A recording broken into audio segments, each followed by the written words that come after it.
years ago, a colleague of mine led a Sunday service that got him into a lot of trouble, sparked a lot of controversy. And at first he was puzzled, why? What did he do? What did he do wrong? He gave a kind of boring sermon about national denominational affairs. He celebrated some things. He critiqued other things. And he couldn't figure out why people were so upset. Well, afterwards, he found out why. When people reminded him that it was Mother's Day and that he had given this sermon and never mentioned mothers once at all in the service or the sermon. So let's begin. Happy Mother's Day.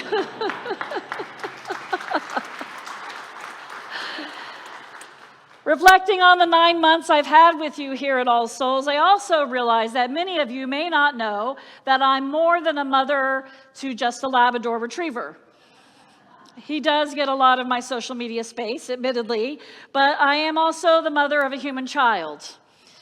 Early in my ministry, when I was starting out in a congregation east of Cleveland, that is Ohio, not Oklahoma, I gave birth to a premature baby boy who, after a very rough start, grew up to be a healthy young man and now works as an automotive software engineer. I don't know actually what he does, but that's what his title is. My son calls me regularly, almost every Sunday, in fact, usually exactly at the moment between the two services, to check in, to say hi, forgetting that my Sundays now are busier than they used to be. And each Sunday I respond to his phone call with a text saying, I'm at All Souls right now. I'm about to go into the second service. And then, because I am a mother, I always have to add, are you okay? And fortunately, so far, the answer has been yes. And then I go on to text him if I have a chance to inform him what parts of the service I'll be doing so he can catch me on the live stream, such as modern motherhood. I know this morning can be a special day for many of us. If you are sitting with your mother as you've been invited, I want you to do it again. However you define the role of mother in your heart, give their hand a gentle squeeze, or even reach over and offer a hug this morning.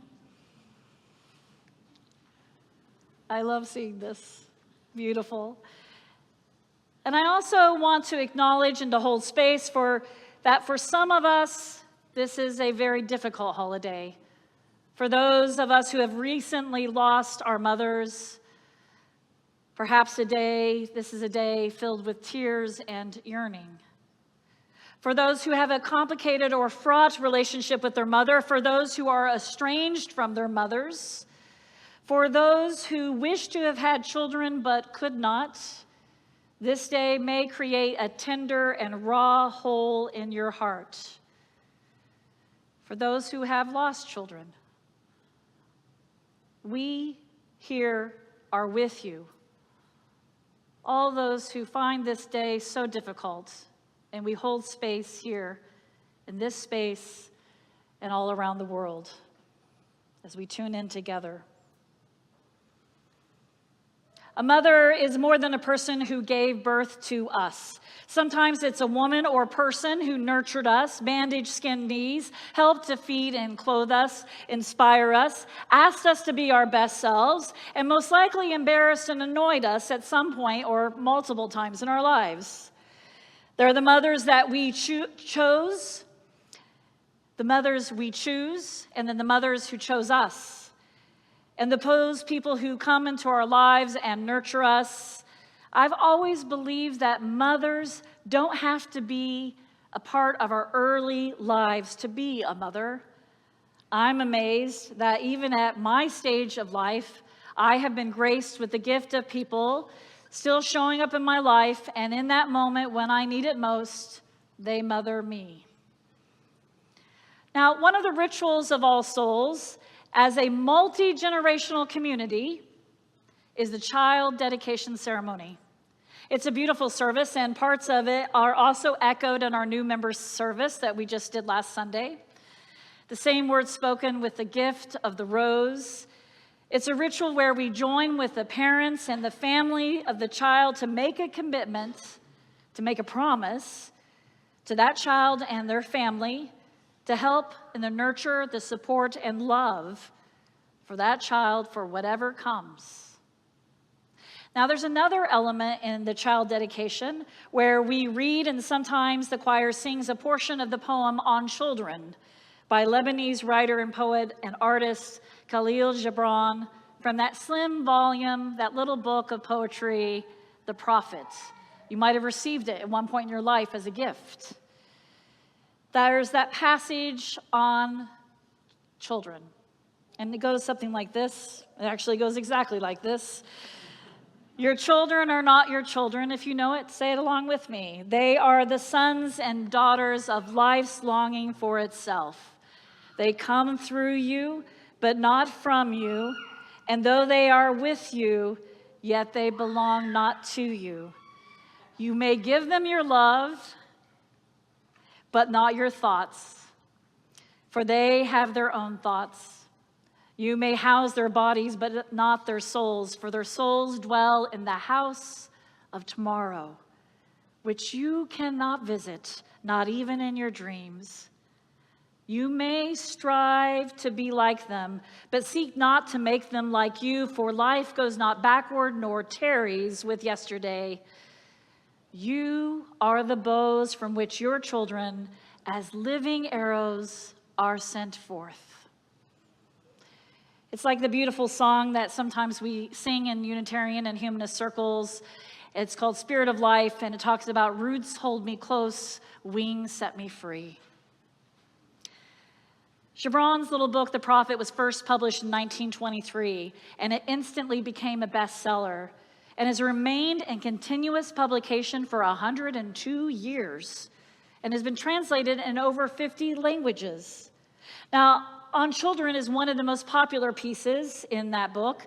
Although Gibran grew up as a small part of a Lebanese Christian sect, his writing is heavily influenced by Sufi mysticism and Islam. His writing expresses a universality. One historian explains that he believes the popularity of the Prophet is that it offers a dogma-free universal spiritualism as opposed to Orthodox religion, and that Gibran's vision of the spiritual was not moralistic. In fact, he urged people not to be judgmental. Gibran himself was never a parent. That comes as a surprise to me. And yet, he captures the solemn gift and the responsibility of parenting, the trust, we're being trusted with these young lives. Perhaps it was because he was an older brother. And he warns us that in whatever our relationship to children, to remember that our children's future, he calls it the house of tomorrow, is out of reach for all of us. Yet he instructs us on how to nurture our children, to love and support them before we have to let them go. I've always taken that line of the house of tomorrow. You can't even go there in your dreams, that he is inviting us, reminding us, he's telling us that we have to be present. Present for our children, present in our own lives, present in this world. I think there's something deeply spiritual about having children around us and in our lives, whether they are our children or nieces or nephews, little cousins, our best friend from high schools, teenager, however those children come into our lives, whether it's the children running down the halls, the youth who are making music and becoming themselves in the spaces of All Souls, being a part of a community like All Souls, especially in a world where there are fewer and fewer multi-generational spaces, we have the opportunity each Sunday during the week to show up and be present for the children and youth of this community. And by being together, we grow, we learn from one another, we inspire. There are many ways to be spiritually grounded in this world today. Some would say to study, some meditate, some developing different practices of reading and reflection, journaling. Those prompts and different ways of bringing together what speaks about our experience and our lives in a way that brings forth our spirit, our heart, and mind. It prompts and compels us to grow and help cultivate a world that's more deeply rooted in love and justice. So parenthood, mothering, is often overlooked as an avenue for personal growth. It's assumed that parents do not have enough time for their spiritual selves, or however you would like to call it, because they're so distracted, they're so busy trying to manage the demands of parenting that's busier than ever. Some of you may have seen the article in the newspaper talking about the increase of spirit days in a lot of schools, that some parents are now, and their children are being asked to dress up for a spirit day once a week, figuring out different costumes and accessories. It's busy out there. So does parenting distract us from personal and spiritual growth? Or does mothering, parenting, invite us onto a new path? Buddhist and editor of Tricycle magazine, Ann Cushman, asked a similar question in an article on Buddhism that she wrote about Buddhism and motherhood. She's also written a wonderful book called Mama Sutra, where she wrestles with mothering and being a spiritual being, one who wants to grow in her Buddhism. She says, the most compelling question of all for me can be, is parenting really a path of practice every bit as valid as a Buddhist dedicated path? Can suctioning the snot from a baby's nose have the simplicity and purity of a Buddhist practitioner's prostrations? Can wiping out a diaper pail, that might be crossing the line, can wiping out a diaper pail lead to the awakening of the Buddha and the ancestors? Cushman says yes. I think the answer is yes. Mothering and parenting puts us in a place to experience spiritually euphoric moments. We are one with all the universe, all of the love and compassion. Just take a whiff of the top of a baby's head, if you doubt me. And yes, it can stress you out. And the stress of parenting can sometimes translate into pushing us to let go of what is unnecessary. When we allow it to, parenting can move us into dismantling ego and selfishness, trading it in for service, gratitude, and a deeper love that we never knew was possible. Parenting brings us face to face with the stark reality of impermanence. And Cushman reflects, yesterday my son was a kicking bulge in my belly as I swam laps on a July day. Tomorrow he'll be a middle-aged man weeping and scattering my ashes in a mountain lake. Ooh, that brings home impermanence and the fragility of ourselves and our children. Loving our children deeply while comprehending their fragileness, that is embracing impermanence. Children are a lesson, whether they are our own or others, in humility, perseverance, love, but children are never a possession. We cannot control them, Gibran reminds us, and if anyone has ever tried, you know how difficult that is even to attempt. Gibran reminds us that we cannot give them our thoughts or make them live a perfect lives or even relive our lives. We cannot predict what will come in the house of tomorrow, but we can nurture and prepare them as best we can in the here and now. And also, this is one of the pain points that Gibran brings up for us. When our children go places, make decisions, or have experiences we would not wish for them, and sometimes leads them down a terrible path. Parenting is a spiritual practice, as a religious experience, as personal growth, embraces the disarray, the dirt, the chaos of living, and the snot out of the baby's nose. In this way, it's more real than some spiritual practices that revel in the quiet found on a mountain retreat in a picturesque setting. Motherhood, parenthood is rooted in the nitty-gritty, poop and giggles. We have a lot of children on staff, and many times we walk into the office corridor and on a whiteboard says, poop, poop, poop, poop.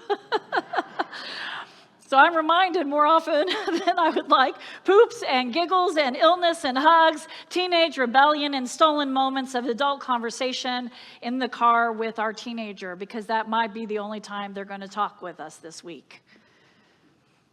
Our hearts, our very selves, are cracked open and poured forth when a child comes into our lives. You may house their bodies, but not their souls, for their souls dwell in the house of tomorrow. The hardest thing on earth is choosing what matters. It's a line from the novel, The Secret Life of Bees, and I return to it from time to time when life becomes overwhelming. Motherhood, parenting, working with children and families, those intense connections of love have the potential of forcing the scales to fall from our eyes, our ego, our prejudice, our pride, scales falling away to reveal the choices that matter in life and living, that the demands of love, and the revelation that showing up for our children is also fighting to make this a more just, humane, and loving world until the world that can catch up to the ideals that we hold so dear here. Our call is to make certain that the community here is where our children and each of us can be our fullest selves. We are the bows from which our children, as living arrows, are sent forth. Let us celebrate that today.